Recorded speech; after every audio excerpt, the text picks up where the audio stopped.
నమస్తే VTV entertainment కు స్వాగతం. ఐబొమ్మ రవిని మూడోసారి సైబర్ క్రైమ్ పోలీసులు కస్టడీకి తీసుకొని విచారిస్తున్నారు. 12 రోజుల పాటు రవిని విచారించేందుకు నాంపల్లి కోర్టు అనుమతి ఇచ్చింది. దీంతో చంచల్గూడ జైల్లో రవిని కస్టడీలోకి తీసుకొని విచారించగా మరికొన్ని కీలక విషయాలను రవి వెల్లడించాడు. హెచ్డి సినిమాలను ఎలా పైరసీ చేస్తారని పోలీసులు ప్రశ్నించగా పూర్తి వివరాలు చెప్పినట్లు తెలుస్తోంది. అదేవిధంగా ఈ విచారణలో మరో ఇద్దరు కొత్త వ్యక్తుల పేర్లు బయటపెట్టినట్లు తెలుస్తుంది. సినిమాల పైరసీలో వారు కీలకంగా ఉన్నట్లు తెలుస్తుంది. ఇక అందులో ఒకరి పేరు ప్రహ్లాద్ కాగా మరొక పేరు ప్రసాద్.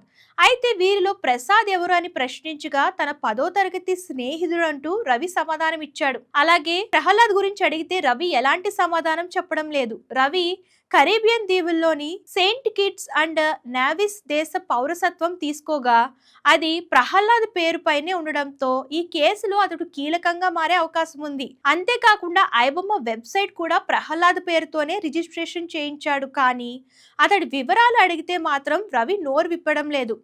దీంతో ప్రహ్లాద్ ఎవరనే కోణంలో పోలీసులు విచారిస్తున్నారు. సో ఐబొమ్మ రవిని కస్టడీలోకి తీసుకొని ఇప్పటికే చాలా రోజులు అవుతుంది.